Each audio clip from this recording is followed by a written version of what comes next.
What is going on, Panthers Nation? Carolina Dad here, your host of the Two Growls, 1-4 podcast. If you are here today, please hit that subscribe button, hit that like button, follow. It is very much appreciated. Here we are, post-draft. I know I have the post-draft analysis episode out there. Lots of other content available on YouTube. But we're ready to move on. We're ready to gear up, go to the next phase of the off-season program, which in this case is going to be rookie minicamp.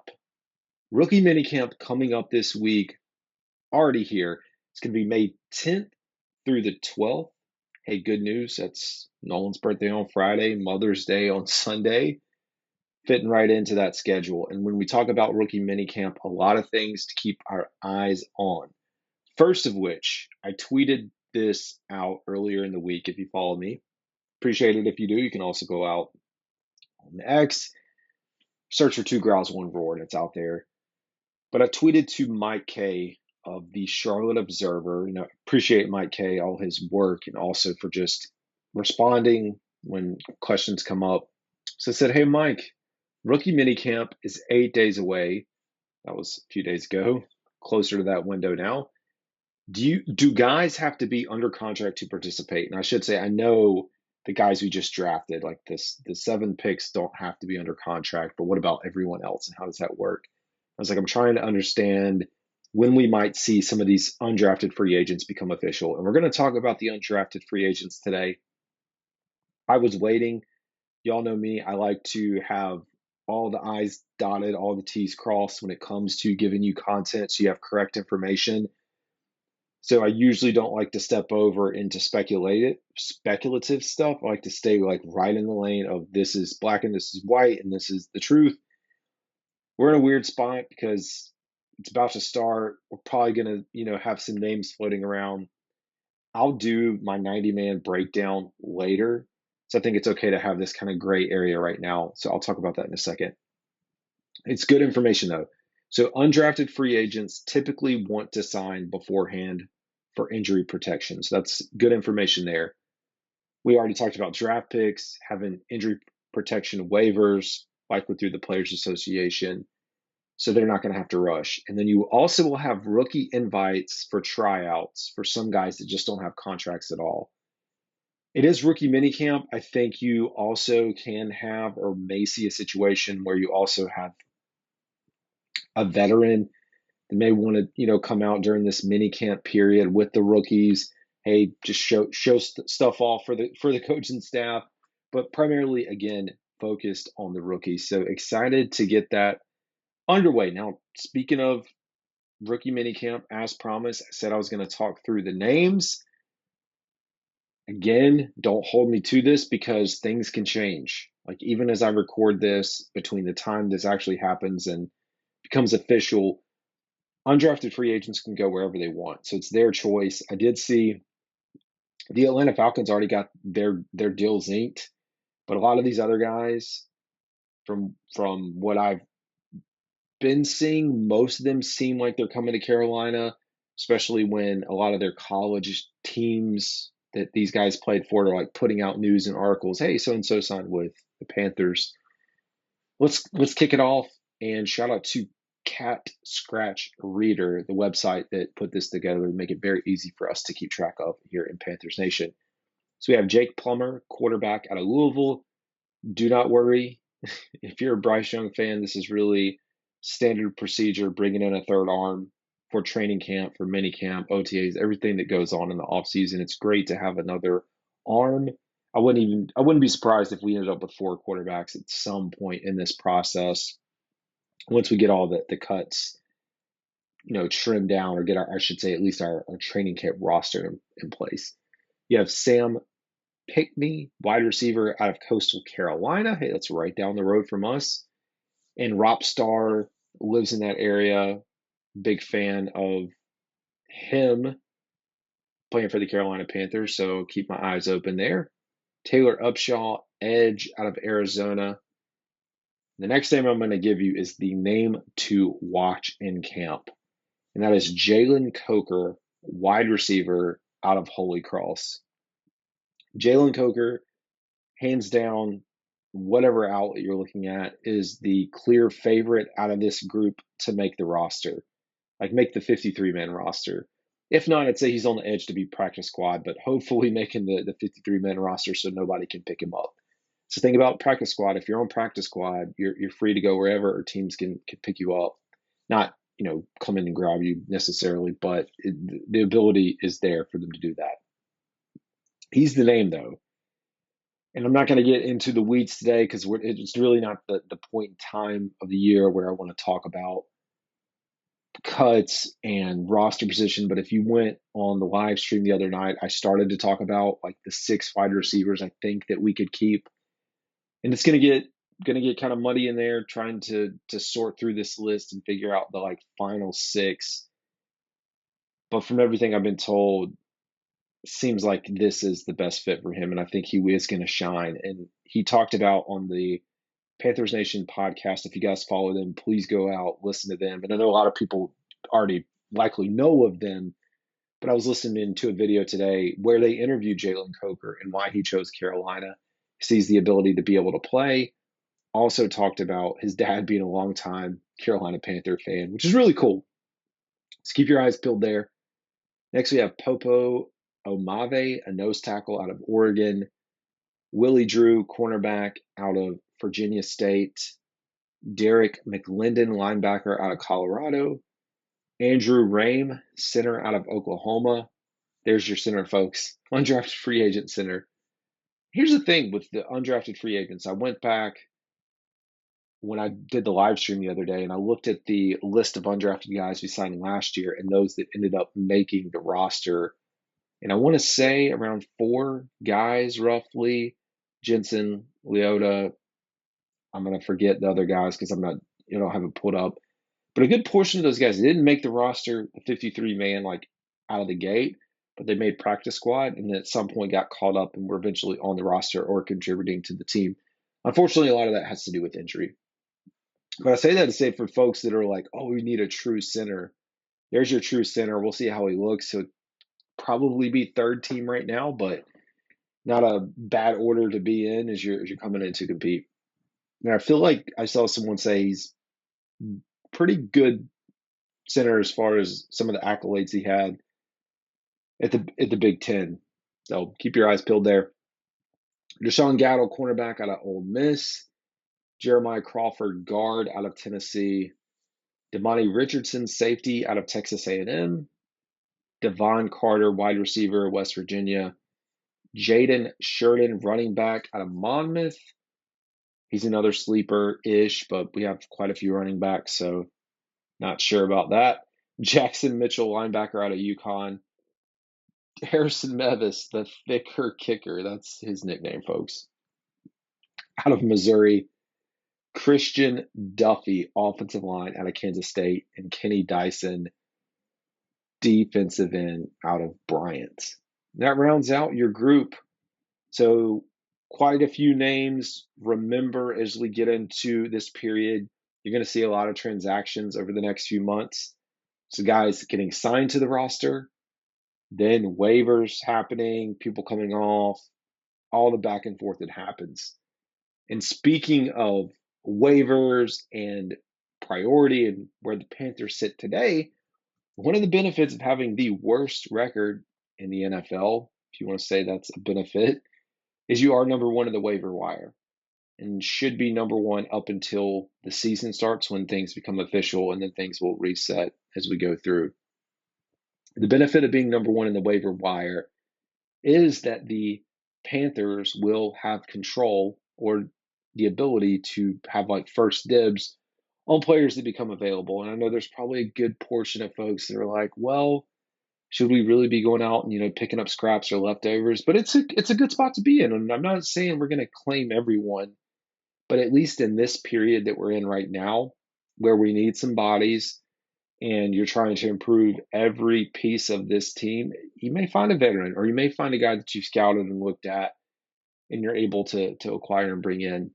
Totally side tangent. And I know everyone likely knows the movie Moneyball with the Oakland Athletics. I watched that with Sarah last night. Believe it or not, she wanted to sit down and we were like, oh, let's pick this movie.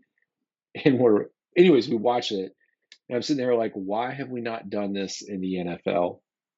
But it's obvious reasons that, trying to recreate that same type of analysis is probably already happening. And if there was a team that could figure it out and could do it and do it well, like they'd be doing it and winning it every year. But hey, maybe that's the Kansas City model.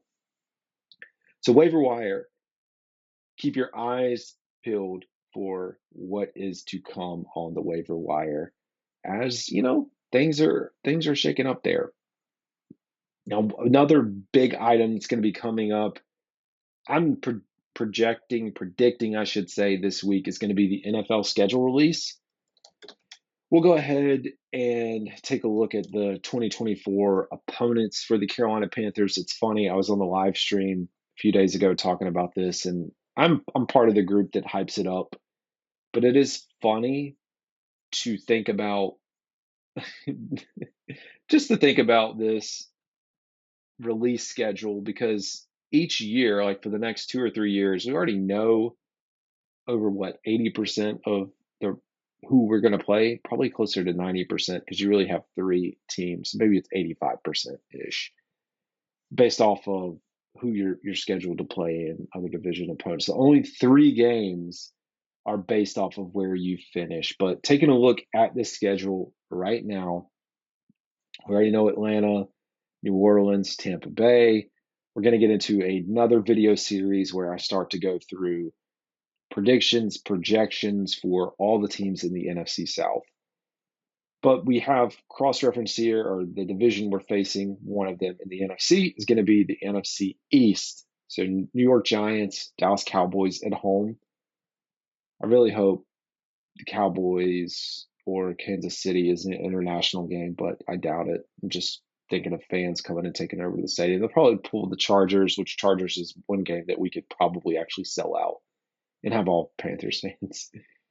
And then away is you're going to have Philadelphia and Washington. Then we have the AFC West, Kansas City Chiefs at home, Los Angeles Chargers at home. Away, you have the Denver Broncos and the Las Vegas Raiders. Your 3 games based off of record. So you face the uh, two other divisions that you are not already cross referenced to play in the NFC. So in this case, NFC West and NFC North.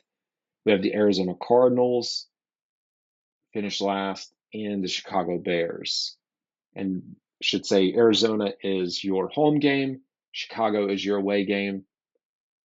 Cincinnati Bengals will be your AFC North. So you just rotate with across the division there, and Cincinnati Bengals. So that's your schedule. I'm not going to talk about predictions, but quite a few. Yeah, I hate to call them revenge games, but that's just where we are. You could go with the Canales headline, Tampa Bay Bucks. You can go with the New York Giants, whether that's or with Brian Burns.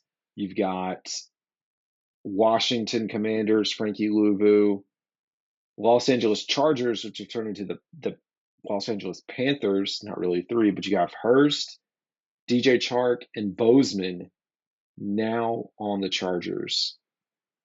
But yeah, I really, out of this group, it's way too early for me to like throw out rough predictions, but I am excited to see who the international game is. Do we get any other primetime games? Probably not this year. Like I'm thinking maybe one, whether it's a Monday or Thursday night. I'm guessing Thursday night, if you count that. Yeah, and that's the Panthers opponent, but we'll learn all about the buys and we can dissect this even more and say, well, we got a really good stretch here or a really bad stretch there. Look at the other divisional opponent or look out everyone else in the conference here. It's just what we do, man. Fun stuff. So I anticipate that to come out over probably the next week or less. Just a rough prediction there. So we talked about rookie minicamp, undrafted free agents, insight from Mike K, schedule release, waiver wire. Got a few other things. Let's see here. So I do have a mailbag coming at the end, which we'll talk about. I got a few questions that were brought up there. let's see, what else did I have one here for y'all today? Sorry, it's funny. I sat down when I was going to record this. It's like, I don't have that much to talk about this week, but good gosh, sure do. Front office changes. Yeah, we can talk about that very briefly. So I go back out here on X. Want to highlight some insight that Joe Person put out here. Some front office changes primarily in the pro scouting department. Longtime Panthers personnel executive Jeff Morrow confirms he's retired after 26 years with the team. Morrow, who's based in Kentucky, politely declined on his retirement. He's at the Kentucky Derby, was. Panthers have parted ways with area scout Michael Coe, per league source, and as Inside the League first said, Coe worked for the Senior Bowl before joining the Panthers 2 years ago. Dan Morgan indicated that there would be front office changes, and he might not be done. And a lot of this, if you're wondering why now, well, the draft ended, all your work is done.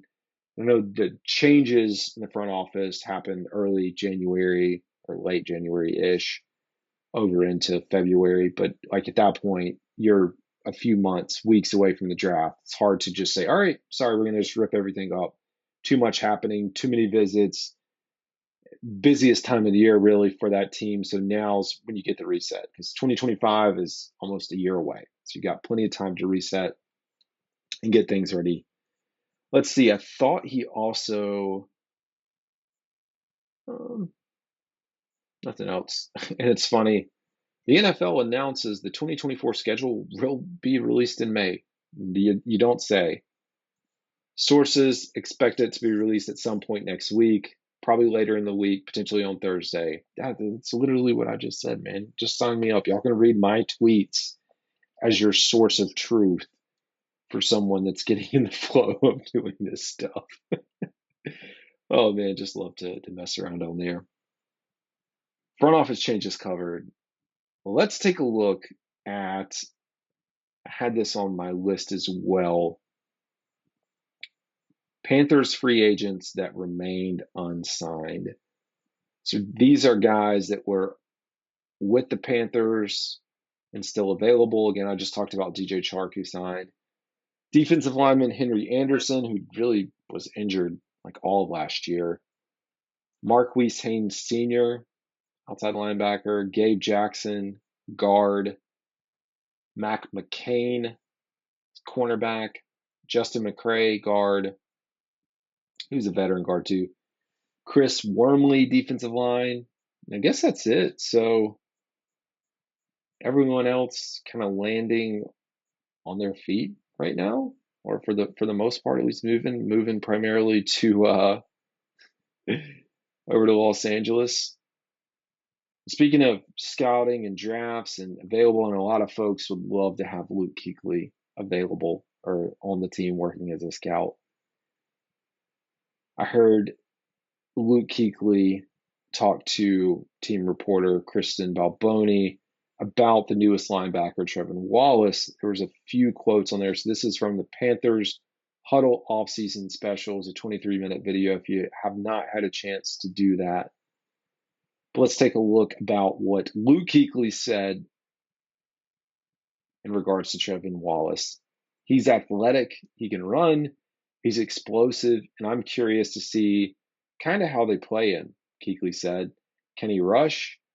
Can he come off the edge? Can you put him on a running back and just say, hey, cover him? It's going to be man coverage. Use your athletic ability. Give him a little bit of technique. He really did. And this article does a great job of summarizing. I'm trying to pull it up here. Sorry, it cut off on me. Wallace displayed that athleticism and explosiveness during his college career with the Wildcats. Between 22 and 23, the 6'1", 237-pounder had 14 sacks, 3 interceptions, and a forced fumble. Kuechly likened Wallace's situation to his own, stating he should have a pretty good mentor to learn from during his rookie campaign. Think back to Thomas Davis. And that's exactly what the quote says. So if I'm him, I'm coming in. I got 2 older guys to learn from, he added. Shaq Thompson is fantastic. And I think I was very fortunate to play with a guy like Thomas Davis. And I know, and Now I think Shaq will probably look forward to the opportunity to help a young guy out. So I'm excited about him. And if I recall I don't remember if it was Wallace. I feel like it was Wallace, but it could have been someone else talking in their intro presser about they're just going to be annoying the crap out of I'm pretty sure it was Shaq, annoying him to death with all his questions and just wanting to be there and work, work, work, work, work. Like that's the work ethic that he brings to this team. And I'll take that. I'm excited for it. The other thing about Michael Barrett too, when we were talking about him being one of my favorite picks, seventh rounder linebacker out of Michigan, he is undersized. But then you look around and someone named Sam Mills was also undersized. You also talk about the cornerback position with Smith Wade. He's the same size as Dante Jackson. So a lot of my initial concerns are I was like really worried. And I'm not going to say these guys are going to hit every single time coming out here, but does make me feel just a little bit better about the situation. Man, talk about a lot to talk through. There was one other thing I was going to do is taking a look at, if I can get to it, potential remaining free agents that are still available. Hopefully I can pull this up and get it to work. Maybe not. Let's try. I'm trying over the cap, but that's not. That's not working for me, unfortunately. We'll use Sports Track. I think Sports Track's the better one. And it is. So we're going to look at available free agents and some key positions. Ryan Tannehill, not that I'm worried about a quarterback, I'm just saying he's available. David Bacardi out of Green Bay. Here's another name. We're talking a lot about Stephon Gilmore. Xavier Howard, cornerback out of Miami. He's 30, almost 31. I know Stephon Gilmore is up in age, about 33 as well, but that's a name to watch. Jamal Adams, who played in Seattle. J.C. Jackson, who I know cornerback, has kind of had some up and downs. Sorry, this thing's kicking off on my side. Hunter Renfrow is still available. Wide receiver, 28 years old, 4 years of experience. Allen Robinson. Justin Simmons is another name. Ties to Ejiro. Again, it was only the 1 year, but still ties to him. Do we get into camp, see what we have, then make a call to his agent, say, hey, you want to come out here? Always a possibility. But those are kind of, I mean, we're, as far as free agency goes, Tyler Boyd, wide receiver, also still available. Michael Thomas is still on the board. Michael Thomas is still out there. Russell Gage, wide receiver who previously played with Tampa. Now, Michael Thomas is almost 32, because 31.2 years old. I know some folks, as soon as this happened, Zay Jones, who got released by Jacksonville. So there's still some decent big names, but when it comes to the Panthers, unfortunately, the Panthers don't have a ton of money to spend. And that was one of the questions that I got, which I'm going to talk about here. So you can use Sports Track or Over the Cap, both really good resources. But according to Sports Track, the Panthers have about $8.9 million in cap space. So that's just the top 51. It's actually closer to 8. Let's look at Over the Cap and see what their projection or estimation is. I think it's closer to, $8 million. So roughly $8 million. I think this is a decent segue for me to talk about the mailbag. That's really everything I've got. I will plug this. I will have 2 more videos coming out, I guess 3. So I will break down the schedule release. That'll be a video that comes out, episode.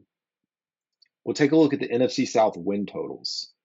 So if you are interested,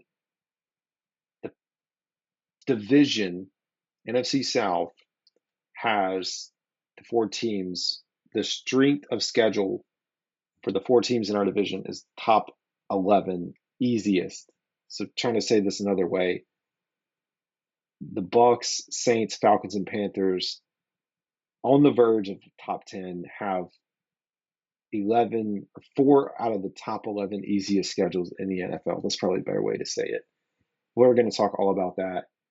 And I got a fun one that as I go through, I like to just go out and look at stats and numbers and data and things that previous teams, the similarities between the 2010 Panthers, who were by far one of the worst teams in franchise history, the worst scoring team, and the 2011 team as far as the transition with Cam Newton, and then this 2023 season with the 2024 season. A lot more similarities than you would think. So we're going to talk about that. So look forward to that episode. But let's dive into the mailbag. And I've got 4 questions today. We'll go through each one. Roll Coverage Pod, also another Panthers podcast. He also does a lot more content. Said, what is an acceptable record that the fan base, what is an unacceptable record that the fan base should not accept? Does a 3-win season still give Dave another year to win? Oh, yeah. I mean, to be honest, the Panthers could win 0 games this year, and they're still, Dave Canales is going to be around. And I know that's probably hard for some people to fathom right now, but the way that they've structured this and the investments that they've made, this whole thing, there's just no way after 1 year. I wish there was a way you could bet on that. I wouldn't bet, though.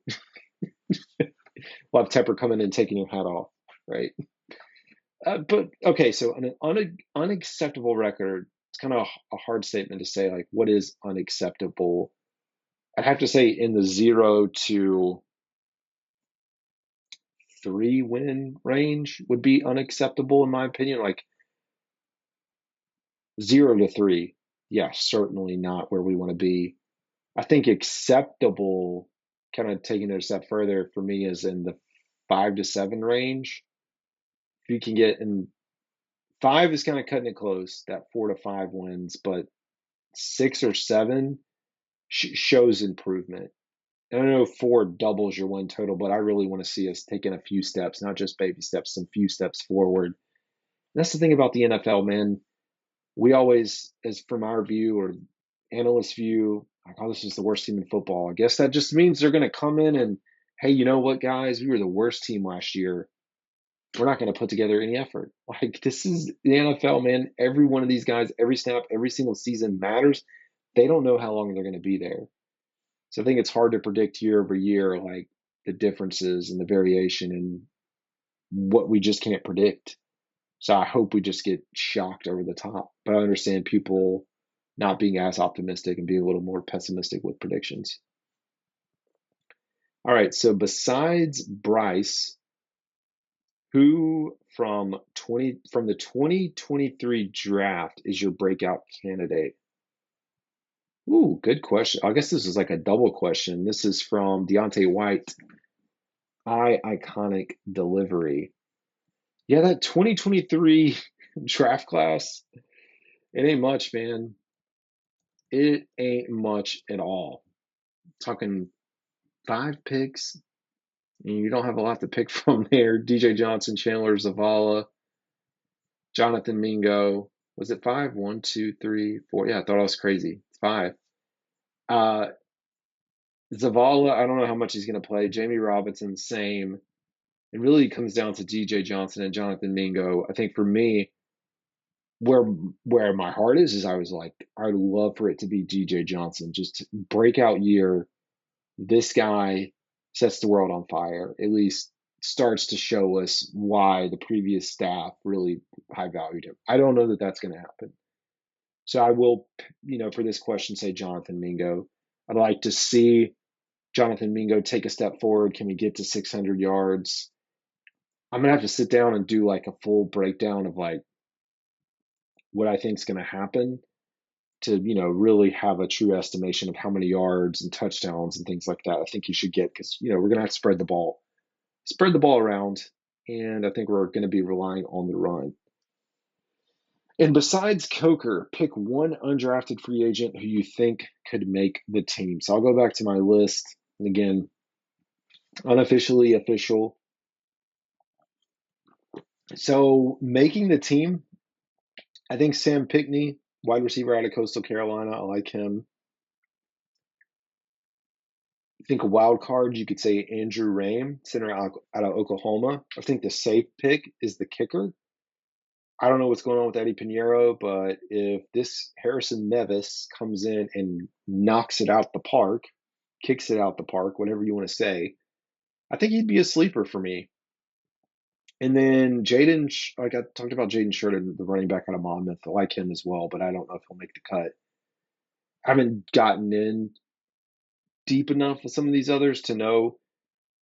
I just looking at the cornerbacks because I know that's a position I need. I throw them in the mix, and then Taylor Upshaw, who is an edge as well. That's my picks. And we have Hooray Bacon unchecked. Hooray Bacon trademark unchecked. It's Hooray Bacon. Said, imagine this team is set up to make the playoffs this season. What is the one reason this team will fail? That is rough. We're going to be set up to make the playoffs and then fail. In essence, is there any one thing in the organization or on this team that by itself can totally, he said detail it. I think he meant derail it. Yeah, I mean, there's a few things that can derail this. And one of them starts at the very top with Tepper and the organizational side and the front office. If we are even remotely close to what we were last year with whatever was happening behind the scenes, and if Bryce Young's voice and having multiple voices or hearing this, and this, that absolutely could derail the situation.